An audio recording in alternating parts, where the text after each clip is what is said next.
السلام علیکم ورحمۃ اللہ وبرکاتہ مائی ڈیئر لسنر، میں ہوں وسیم منشا ڈوگر، چیئرمین پاکستان کسان مزدور اتحاد۔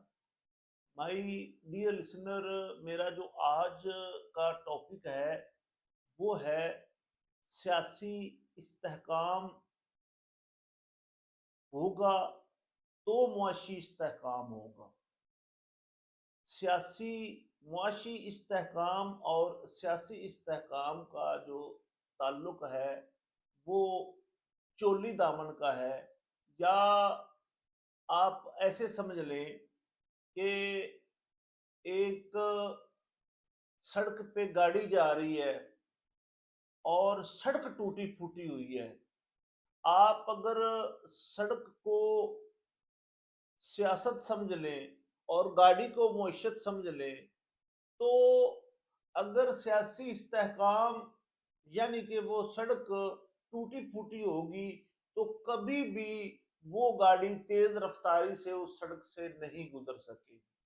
تو میرا بات کرنے کا مطلب یہ ہے کہ پاکستان 1947 میں وجود میں آیا، اور ہمارے ساتھ ہی بھارت وجود میں آیا، اور اس کے ساتھ آپ چین کو لے لیں، ویتنام کو لے لیں، آپ بنگلہ دیش جو پاکستان سے علیحدہ ہوا، تو آخر ایسا کیا ہوا کہ بھارت بھی پاکستان سے بہت آگے نکل گیا۔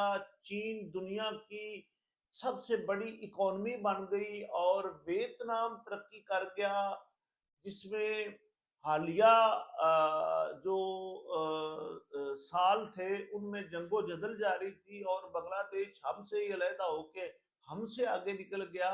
تو ہمیں بالآخر ڈھونڈنا پڑے گا کہ آخر وہ کیا چیز ہے جس کی وجہ سے ہم باقی دنیا سے پیچھے ہیں۔ یہ فارمولا سیاسی استحکام کا ہونا اتنا ضروری ہے کہ اگر سیاسی استحکام دنیا کے کسی ملک میں بھی نہیں ہوگا تو وہاں پر معاشی استحکام آ ہی نہیں سکتا۔ میں یہ دعوے سے کہتا ہوں کہ اگر سیاسی استحکام ہے تو معاشی استحکام ہے۔ اب ہمارے پیچھے رہ جانے کی جو وجہ ہے، اب آپ دیکھیں کہ ہمارا سی پیک جیسے عظیم جو منصوبے ہیں وہ بھی ہمارے پاکستان میں بدلتی ہوئی حکومتیں، کوئی ٹھہراؤ نہیں ہے۔ تو اگر ٹھہراؤ نہیں آئے گا، حکومتیں بدلتی رہیں گی، دھرنے ہوتے رہیں گے، احتجاج ہوتے رہیں گے، بے یقینی کی صورتحال پیدا ہوتی رہے گی، تو یقیناً کوئی سرمایہ کار پاکستان میں پیسہ نہیں لگائے گا۔ پاکستان میں ڈالر کبھی اوپر نہیں جائے گا، ڈالر نیچے آئے گا، کبھی زراعت ترقی نہیں کر سکے گی، اور کبھی صنعت ترقی نہیں کر سکے گی۔ اگر ہم ڈالر کو پکڑ کے بیٹھ جائیں اور اس کو کنٹرول کر کے رکھیں تو بھی جو پاکستانی روپیز ہے، ہمارا جو ہمارے ملک کی جو کرنسی ہے، وہ نیچے آ جائے گی اور غریب آدمی کا چولہا نہیں جلے گا۔ اب پھر برین ڈرین ہوگا۔ برین ڈرین ہوگا نہیں، برین ڈرین ہو رہا ہے، برین ڈرین ہو چکا ہے۔ پاکستان میں جتنے ڈاکٹرز، ینگ ڈاکٹرز ہیں، انجینئرز ہیں، اور جتنے لوگ ہنر رکھتے ہیں، فن رکھتے ہیں، وہ پاکستان کو چھوڑ کر بیرون ممالک جا چکے ہیں، جو ہمارے ملک پاکستان کا سرمایہ تھے۔ تو اسی طرح بہت سارے ایسے معاملات ہیں جو ہم اگر پاکستان میں سیاسی استحکام نہیں تو معاشی استحکام کبھی نہیں آئے گا۔ ابھی جو پاکستان میں حالات چل رہے ہیں انہی کو اگر ہم دیکھ لیں، پالیسیوں کا جو تسلسل ہوتا ہے، معیشت کو پنپنے کے لیے طویل مدتی منصوبوں کی ضرورت ہوتی ہے، اور سیاسی عدم استحکام کا نقصان جب حکومتیں جلدی جلدی تبدیل ہوتی ہیں تو حکومت کے منصوبے روک دیے جاتے ہیں۔ مثال کے طور پر ایک حکومت ڈیم بنانا شروع کرتی ہے تو دوسری حکومت آ کر وہ جو ڈیم ہے اس کو وہ جو ترقیاتی منصوبے ہوتے ہیں جو ایک حکومت کام کر چکی ہوتی ہے، کر رہی ہوتی ہے، تو وہ منصوبے جو ہوتے ہیں وہ آنے والی حکومت ان کو بند کر کے اپنے منصوبے شروع کر دیتی ہے. تو یہ جو ترقی کا سفر ہے، جو معیشت کا سفر ہے، وہ ایسے نہیں ہے کہ کوئی مطلب فوراً سے ہو جائے. یہ 10 20 سالہ منصوبے ہوتے ہیں. جیسے اگر ڈیم بنانے ہیں، اگر آپ نے اپنے ہمارا جو تعلق ہے وہ زراعت سے ہے، پاکستان ایک زرعی ملک ہے اور یہاں پر صنعت کاری بھی ہوتی ہے، تو اس کے لیے سیاسی استحکام ہونا بہت ضروری ہے. اگر سیاسی استحکام ہوگا، اگر ملک میں امن ہوگا، اگر ملک میں کھینچا تانی نہیں ہوگی، اگر ملک میں وکٹمائزیشن نہیں ہوگی، اگر ملک میں پکڑ دھکڑ نہیں ہوگی، اگر ملک میں ظلم و ستم نہیں ہوں گے، تو پاکستان میں جو سرمایہ دار ہیں وہ اپنا پیسہ لگائیں گے. اگر سیاسی استحکام نہیں ہوگا تو وہ پیسہ نکال لیں گے ڈالروں کی شکل میں، تو پاکستان میں ڈالروں کی کمی آئے گی اور جو روٹی ہے روٹی بھی مہنگی ہو جائے گی. تو غریب کا چولہا جو ہے وہ تو ٹھنڈا رہے گا. میں بتاتا چلوں، خدا کی قسم، میں نے کافی دیر پہلے کی بات ہے، ہمارا ایک وزیر اعظم تھا تو اس نے کہا کہ یہ جو کسان ہے، یہ کسان کیا ہوتا ہے. تو میں نے یہ بیان سن کے کہا کہ اگر وزیر اعظم کو نہیں پتا تو پھر وزیر اعظم صاحب جڑے نے یہ آمن تے انہاں نو کئی موڈے تے پھڑا تے پانی نو پھیرا مارن واسطے کھلیا جاوے تاکہ انہاں نو پتہ لگ جاوے کہ کسان کی ہوندا ہے، جڑا رات نو بنیاں دے اوتے ٹرتے سپاں دیاں سریاں مجھتے ساری رات جاگتے پاکستان واسطے فوڈ مہیا کردا ہے. جنی دیر تک جب تک سیاسی استحکام نہیں آئے گا، پاکستان کو I M F, World Bank, بلکہ کوئی بھی ملک ہو جس میں سیاسی استحکام نہیں ہے، جس میں بے چینی ہے، جس میں کوئی تسلسل نہیں ہے، جس میں کوئی ٹھہراؤ نہیں ہے، تو آئی ایم ایف بھی ان لوگوں کو قرضے نہیں دیتا. اور اگر دیتا ہے تو اتنی سخت شرائط ہوتی ہیں جن میں جو ایک عام بندہ ہے وہ پس کر رہ جاتا ہے. وہ پھر ہم آئی ایم ایف کے محتاج ہوتے ہیں.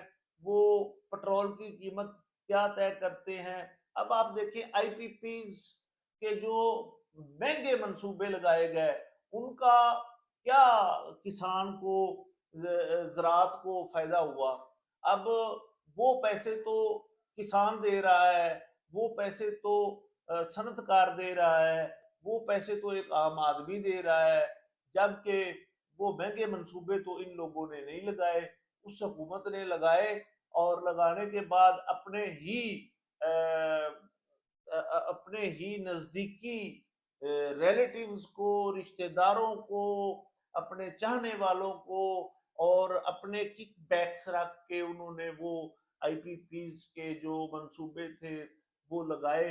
اب اس کے بعد یہ ہمیں کسانوں کو خاص طور پر کہا گیا کہ آپ جو ہے وہ اپنے ٹیوبویل جو ہیں وہ سولر پلیٹوں پر کر لیں. تو ہم نے سولر پلیٹوں پر کر لیا. اب جب سولر پلیٹوں پر کر لیا ہے اپنے گھروں کو بھی اور اپنے ٹیوبویل کو بھی، تو اب اگر ہم وہی 1 یونٹ گورنمنٹ کو دیتے ہیں تو ہمارے لیے 10 روپے، اور وہی یونٹ جب گورنمنٹ دیتی ہے، جب لیسکو پیپکو وغیرہ وغیرہ دیتے ہیں تو وہ 70 80 90 روپے میں فی یونٹ ہوتا ہے. تو آخر یہ فرق کیوں ہے؟ مطلب یہ بات سمجھ سے باہر ہے. اور پھر ہمیں لائن لاسز بلا وجہ ڈال دیے جاتے ہیں.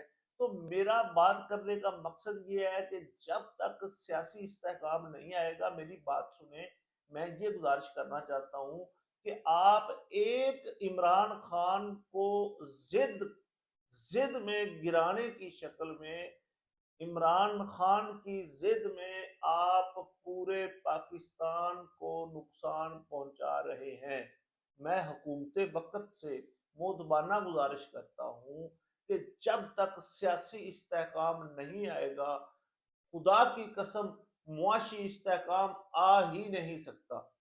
آپ نے دیکھا نہیں، پاکستان میں بی ایل اے جو ہے وہ بھی سیاسی استحکام نہ ہونے کی وجہ سے، فری اینڈ فیئر الیکشن نہ ہونے کی وجہ سے جو ادھر دہشت گردی ہے وہ اپنے عروج پر ہے۔ کے پی کے میں مختلف علاقوں میں دہشت گردی جو ہے وہ عروج پر ہے۔ تو اگر ہم نے اپنے ملک کو، جیسے میں نے مثال دی، چین پاکستان سے پیچھے تھا، ہندوستان پاکستان سے پیچھے تھا، بنگلہ دیش پاکستان سے پیچھے تھا، ویتنام اور بہت سارے ممالک پاکستان سے پیچھے تھے، تو وہ پاکستان سے آگے کیوں نکل گئے؟ وہ اس لیے نکل گئے کہ وہاں پر استحکام تھا، وہاں پر ٹھہراؤ تھا، وہاں پر 20 سالہ 15 سالہ منصوبے تھے جن کی بنیاد پر وہ چلتے چلتے چلتے وہ ترقی کی راہ پر گامزن ہو گئے۔ ہم نے تو ابھی ٹیک آف تک نہیں کیا، ہم تو وہیں کے وہیں کھڑے ہیں، وہاں سے بھی پیچھے ہٹ گئے ہیں۔ کسان کی کوئی فصل نہیں خرید رہا۔ میں کسان ہوں اور کسانوں کا نمائندہ بھی ہوں۔ ہماری گندم 1800 میں خریدی گئی اور آج وہی گندم 6000 روپے فی من میں فروخت ہو رہی ہے۔ آٹا ہماری مکی 1800 روپے میں خریدی گئی فی من۔ مکی کے اتنے سے دانے ہوتے ہیں اور اس کے جو پاپ کارن بنتے ہیں وہ مطلب کمال ہے۔ پھر وہی ایک من جو ہے وہ 20 25 30 ہزار کا ہو جاتا ہے جب اس کے پاپ کارن بنتے ہیں، جب اس کا گھی بنتا ہے، جب اس کی گریس بنتی ہے اور مختلف چیزیں اس کی استعمال میں آتی ہیں۔ تو میرا بات کرنے کا مطلب یہ ہے کہ برائے مہربانی کسان کے حال پر رحم کریں، صنعت کار کے حال پر رحم کریں، تاجروں کے حال پر رحم کریں، پاکستان کے حال پر رحم کریں اور اپنی پالیسیاں بدلیں۔ حکومت کوئی بھی ہو وہ اس میں استحکام ہونا چاہیے، اس میں بے یقینی کی صورتحال نہیں ہونی چاہیے، اس میں ٹھہراؤ ہونا چاہیے۔ یہ کبھی بھی اس طرح پاکستان ترقی نہیں کرے گا۔ چند اشرافیہ وہ تو ترقی کر چکے ہیں، وہ ان کا پیسہ باہر پڑا ہے، انہوں نے ادھر حکومت کرنی ہے اور باہر چلے جانا ہے۔ جہاں کس نے رہنا ہے؟ جہاں ہمارا تو مرنا بھی یہاں ہے، جینا بھی یہاں ہے، اسی ملک میں ہے۔ تو خدا کے لیے میں تو یہ اللہ سے دعا کرتا ہوں کہ اس ملک کی باغ ڈور اللہ اس کو دے جس کا جینا، مرنا، علاج، معالجہ، رشتہ دار، بہن بھائی پاکستان میں رہتے ہوں اور کوئی نیچے سے اوپر آئے اور اوپر آ کر اس کو پتا ہو کہ گراس روٹ لیول پر کیا پریشانی ہے۔ اب ایک محلات میں پیدا ہوا بندہ وہ کیسے سمجھے گا کہ کسان کیا ہوتا ہے، صنعت کار کیا ہوتا ہے، مزدور کیا ہوتا ہے؟ ان چیزوں کو سمجھنے کے لیے دماغ ہونا بھی ضروری ہے اور بندہ نیچے سے اوپر آئے تاکہ ان کو پاکستانیوں کے مسائل کی سمجھ آ سکے۔ مائی ڈیئر لسنر، اس کے لیے ہمیں بھی ایک پیج پر آنا پڑے گا، اس کے لیے کسانوں کو بھی ایک پیج پر آنا پڑے گا اور ایک پیج پر آ کر ہم اپنے مطالبات بنوا سکتے ہیں۔ تو میں آج اس پوائنٹ آف ویو سے لیفٹ رائٹ نہیں ہوں گا۔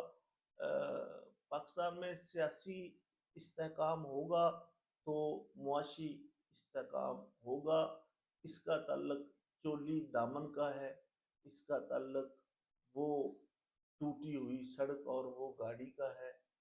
بالکل میری بات آپ پلے باندھ لیں، کبھی بھی معیشت ترقی نہیں کرے گی جب تک سیاسی استحکام نہیں آئے گا۔ اس کے ساتھ ہی میں اجازت چاہوں گا، وسلام۔ آپ کی دعاؤں کا طلبگار وسیم انشا ڈوگر۔ مائی ڈیئر لسنر، میرے چینل کو سبسکرائب کیا کریں تاکہ میری حوصلہ افزائی ہو۔ بہت شکریہ، اللہ حافظ۔